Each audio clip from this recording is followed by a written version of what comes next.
جس کی برکت سے بندے کو اللہ کا قرب نصیب ہوتا ہے۔ اور جب بندے کو اللہ کا قرب درود پاک پڑھنے کی برکت سے نصیب ہوتا ہے تو اس کی برکت سے اللہ کے محبوب کی نظر کرم شامل حال ہو جاتی ہے۔ اللہ کے محبوب علیہ السلام کی محبت ہر مسلمان پر فرض ہے۔ حضور علیہ السلام کی محبت کے بغیر بندے کا ایمان مکمل ہو ہی نہیں سکتا۔ ہر مسلمان اس کے دل کی یہ تمنا ہوتی ہے کہ میرے دل کے اندر محبت مصطفیٰ ہے اور محبت مصطفیٰ میں اضافہ ہونا چاہیے۔ یعنی ہر کلمہ پڑھنے والا مسلمان اس بات کا دعویٰ کرتا ہے میں اللہ کے محبوب سے محبت کرتا ہوں، اور پھر اللہ تعالیٰ اس کے دل کے اندر اپنے محبوب کی محبت کو پیدا فرما دیتا ہے۔ اور بندے کی بخشش کا ذریعہ بھی یہی ہے کہ جس کے سینے کے اندر محبت مصطفیٰ ہو کائنات کا رب اس کو جنت کی دولت عطا فرما دیتا ہے۔ لیکن ایک ہے محبت کا ہونا، ایک ہے اس محبت کے اندر اضافہ ہونا۔ جس طرح دنیا میں انسان کی فطرت ہے کہ جس کے پاس علم ہوتا ہے اس کے اندر یہ تڑپ ہوتی ہے یا اللہ تو نے اتنا علم عطا فرمایا، وہ کوشش میں لگا رہتا ہے مجھے اور علم ملے اور علم ملے، علم کے اندر اضافہ ہو۔ جس کو اللہ نے مال دیا وہ یہ نہیں کہتا مالک اتنا مال دیا تو تیرا شکر ہے اور نہیں چاہیے، انسان اس کی تڑپ پہ لگا رہتا ہے مالک اگر اتنا مال دیا ہے تو میں چاہتا ہوں مجھے اور مال عطا فرما۔ اللہ تعالیٰ اولاد کی دولت سے نوازتا ہے، بندے کے اندر تڑپ رہتی ہے مالک مجھے اور اولاد عطا فرما۔ اسی طرح کوئی بھی مثال آپ لے لیں، کوئی بھی اللہ تعالیٰ کی نعمت لے لیں، جس کے پاس ایک مکان ہو وہ اس بات کی تمنا کرتا ہے مالک ایک مکان اور عطا فرما۔ ایک سواری ہے تو دوسری کی تڑپ میں رہتا ہے مالک اور عطا فرما۔ دو ملے تو پھر تیسری کی التجا میں رہتا ہے مالک اور عطا فرما۔ یعنی انسان وہ ہر دفعہ ہر چیز پر یہ تمنا کرتا ہے مالک مجھے اور برکت عطا فرما، یا اللہ تو نے نعمتیں دی ان نعمتوں میں اضافہ فرما۔ تو اسی طرح محبت مصطفیٰ اللہ کی بہت بڑی نعمت ہے۔ محبت مصطفیٰ اس کا مل جانا اللہ کی طرف سے بندے پر بہت بڑا انعام ہے۔ لیکن جب محبت مصطفیٰ ہو تو ہر مسلمان کی یہ تڑپ ہونی چاہیے مالک محبوب کی محبت عطا فرمائی ہے، اس محبت میں اور اضافہ فرما۔ یا اللہ کوئی ایسا طریقہ ہو، کوئی ایسا وظیفہ ہو، کوئی ایسا عمل ہو میں وہ عمل کرتا جاؤں، میرے سینے کے اندر محبت مصطفیٰ میں اضافہ ہوتا جائے۔ تو محبت مصطفیٰ میں اضافے کے لیے درود پاک ایک ایسا وظیفہ ہے، بندہ کثرت سے پڑھتا رہے، اپنے نبی پر درود بھیجتا رہے، اس کی برکت سے اللہ بندے کے دل کے اندر محبت مصطفیٰ میں اضافہ فرما دیتا ہے۔ اور جب محبت مصطفیٰ کے اندر اضافہ ہوتا ہے پھر بندہ گناہ کے قریب بھی جائے، دل کرتا ہے میں جس نبی سے محبت کرتا ہوں میرے نبی نے مجھے گناہ سے منع کیا ہے۔ جب سینے میں محبت مصطفیٰ ہو بندہ کسی پر ظلم کرنے کے لیے آگے بڑھتا ہے، محبت کا جذبہ آگے آ کر بندے کو روکتا ہے، ارے جس نبی سے تو محبت کرتا ہے اس نبی نے تو ظلم کرنے سے بندے کو روکا ہے۔ جب محبت مصطفیٰ میں اضافہ ہوتا ہے پھر بندے کو رب کی عبادت کی بھی تڑپ پیدا ہوتی ہے، جیسے محبت مصطفیٰ میں اضافہ بڑھتا جاتا ہے اسی طرح عبادت خدا میں بھی بندے کے جذبے میں اضافہ ہوتا جاتا ہے۔ اب محبت مصطفیٰ کے لیے درود پاک پڑھنا ایسا عمل جتنا بندہ زیادہ درود پڑھے گا اتنا ہی محبت مصطفیٰ میں اضافہ ہوتا جائے گا۔ میرے اور آپ کے کریم محبوب صلی اللہ علیہ وآلہ وسلم نے فرمایا جو میرا امتی مجھ پر ایک دفعہ درود پاک پڑھے گا اللہ تعالیٰ اس پر 10 رحمتیں نازل فرمائے گا۔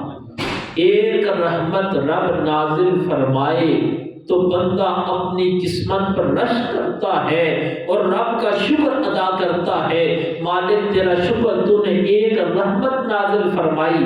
فرمایا نانا جو درود پاک پڑھتا ہے اللہ ایک نہیں جو ایک مرتبہ پڑھتا ہے اللہ اس پر 10 رحمتیں نازل فرماتا ہے۔ پھر فرمایا جو 10 مرتبہ درود پاک پڑھتا ہے کائنات کا رب اس پر 100 رحمتیں نازل فرماتا ہے۔ پھر فرمایا جو 100 مرتبہ درود پاک پڑھتا ہے اللہ تعالیٰ اس پر 1000 رحمتیں نازل فرماتا ہے۔ اب فرمایا جو 1000 مرتبہ درود پاک اللہ کے محبوب علیہ السلام پر پڑھے حضور کی بارگاہ میں تحفہ پیش کرے، میرے اور آپ کے کریم محبوب فرماتے ہیں اس بندے کا مقام یہ ہے، اس کی شان یہ ہے۔ فرمایا جب قیامت کے دن میں جنت میں جاؤں گا فرمایا اس کا کاندھا میرے کاندھے کو چھو رہا ہوگا، یعنی جو درود پاک پڑھے گا اللہ کے محبوب فرماتے ہیں جس نے 1000 مرتبہ پڑھا فرمایا جب قیامت کے دن میں جنت میں جاؤں گا اس بندے کا کاندھا میرے کاندھے مبارک کو چھو رہا ہوگا، یعنی ساتھ ملا ہوا ہوگا۔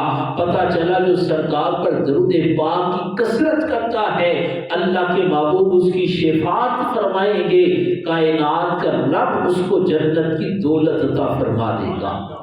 ایک حدیث پاک یقیناً پہلے بھی میں نے آپ کے سامنے یہ بیان کی ہوگی، میرے اور آپ کے کریم محبوب صلی اللہ علیہ وآلہ وسلم نے فرمایا اللہ کے رسول علیہ السلام رات کا وقت ہے اپنے گھر میں تشریف لائے تو سرکار نے ام المومنین حضرت سیدہ عائشہ صدیقہ رضی اللہ تعالیٰ عنہا سے فرمایا اے عائشہ رات کو سونے سے قبل 4 کام کر کے سونا۔ کتنے کام کر کے سونا؟ 4 کام۔ حضرت سیدہ عائشہ صدیقہ رضی اللہ تعالی عنہا آپ نے عرض کی محبوب کون سے 4 اعمال؟ اللہ کے محبوب نے فرمایا اے عائشہ رات کو سونے سے قبل قرآن کریم کی تلاوت کر کے سونا۔ دوسرا عمل سرکار نے فرمایا اے عائشہ رات کو سونے سے پہلے مجھے اور باقی انبیاء کو شفیع بنا کر سونا، یعنی قیامت کے دن کے لیے میں بھی شفاعت کروں باقی نبی بھی شفاعت کرے، اللہ ان کی شفاعت کو اپنی بارگاہ میں قبول فرمائے اور اس کی برکت سے اللہ جنت کی دولت عطا فرمائے۔ اب اللہ کے محبوب علیہ السلام کی امت میں سے کوئی ولی اگر کسی کی شفاعت قیامت کے دن کرے اللہ کے محبوب فرماتے ہیں رب اس کی شفاعت کو قبول فرمائے گا۔ فرمایا ایک عالم دین قیامت کے دن جس کی شفاعت کرے گا اللہ کی بارگاہ میں سفارش کرے گا اللہ اس کی سفارش کو قبول کر کے بندے کو جنت عطا فرما دے گا۔ فرمایا حافظ قرآن جس نے قرآن کریم کو حفظ کیا فرمایا وہ بھی شفاعت کرے گا اللہ اس کی شفاعت کو بھی اپنی بارگاہ میں قبول فرما کے دوسروں کو جنت عطا فرما دے گا۔ یعنی حضور کی امت میں سے سرکار کا کوئی غلام فرمایا وہ اس قابل ہوا اس اہل ہوا وہ شفاعت کرے گا تو اللہ اس کی شفاعت کو بھی قبول فرمائے گا۔ لیکن ادھر سرکار فرماتے سرکار غلام کا نہیں فرما رہے، میرے محبوب فرماتے قیامت کے دن کے لیے مجھے شفیع بنانا۔ اگر امتی کی شفاعت قبول کر کے رب جنت عطا فرماتا ہے تو جب سرکار شفاعت فرمائیں گے تو کائنات کا رب سرکار کی شفاعت کو بھی قبول فرمائے گا۔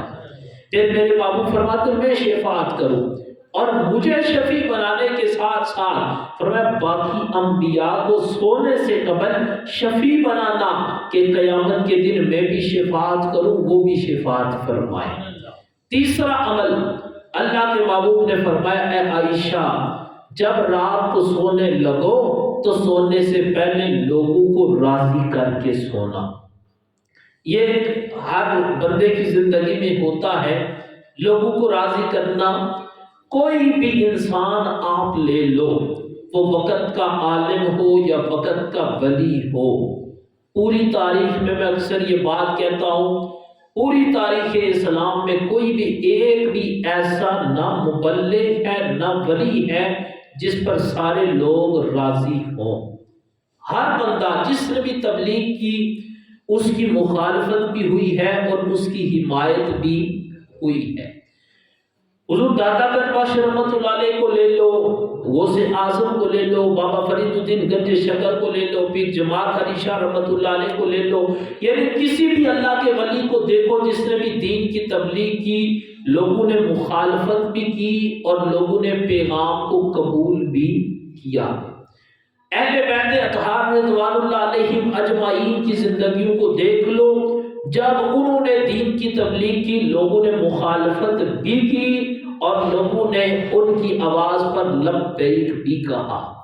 صحابہ کرام کو دیکھ لو، جب انہوں نے دین کی تبلیغ کی لوگوں نے مخالفت بھی کی اور لوگوں نے ان کی آواز پر لبیک بھی کہا۔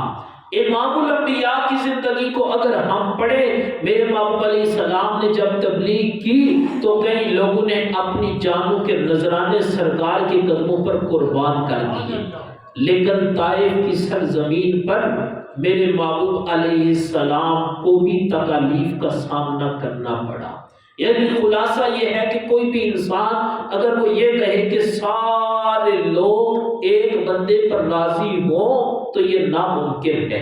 کیوں کہ اگر وہ حق کی بات کرے گا تو باطل مخالفت کرے گا، وہ باطل کی حمایت کرے گا تو حق والے اس کی مخالفت کریں گے۔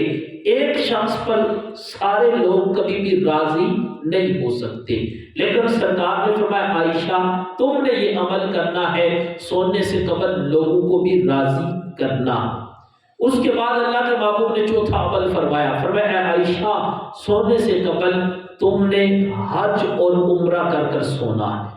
جب سرکار نے یہ چار چیزیں ارشاد فرمائی، قرآن کی تلاوت کر کے سونا، مجھے اور انبیاء کو شفیع بنا کر سونا، تیسرا فرمایا لوگوں کو راضی کر کے سونا، چوتھا فرمایا حج اور عمرہ کر کے سونا۔ اللہ کے محبوب نے فرمایا نماز کا وقت تھا، اللہ کے محبوب علیہ السلام نے نماز کی نیت کی اور سرکار نے نماز پڑھنا شروع کر دی۔ سیدہ عائشہ صدیقہ رضی اللہ تعالیٰ عنہا دیکھتی رہی کہ سرکار نے چار چیزوں کا حکم دیا اور ایک رات میں یہ چار اعمال کرنے نہ صرف مشکل ہیں بلکہ ناممکن ہیں۔ یعنی بندہ قرآن بھی پورا پڑھے، حج بھی کرے، عمرہ بھی کرے ایک رات میں۔ اللہ کے محبوب نے نماز شروع کی، نماز پڑھ کر سرکار فارغ ہوئے۔ سید عائشہ صدیقہ نے پھر سرکار کی بارگاہ میں عرض کی کہ یا رسول اللہ ایک رات میں چار اعمال ناممکن ہیں، آخر اس کا سبب کیا ہے، کس طرح اس پر عمل کیا جا سکتا ہے؟ میرے اور آپ کے کریم محبوب نے فرمایا پہلا عمل میں نے فرمایا رات کو پورا قرآن پڑھ کر سونا۔ فرمایا پورا قرآن پڑھنے کی ضرورت نہیں، جو میرا امتی 3 مرتبہ سورہ اخلاص پڑھ کر سوئے گا اللہ اس کو پورا قرآن پڑھنے کا ثواب عطا فرمائے گا۔ پھر میرے محبوب نے فرمایا عائشہ میں نے دوسرا عمل بتایا ہے کہ قیامت کے دن کے لیے شفیع بنانا ہے مجھے، اور قیامت کے دن کے لیے شفیع بنانا ہے باقی نبیوں کو، میں بھی شفاعت کروں باقی نبی بھی شفاعت فرمائیں۔ فرمایا اس کا طریقہ یہ ہے رات کو سونے سے پہلے مجھ پر بھی درود بھیجنا، مجھ سے پہلے نبیوں پر بھی درود بھیجنا، اس کی برکت سے قیامت کے دن میں بھی شفاعت کروں گا باقی نبی بھی شفاعت فرمائیں گے۔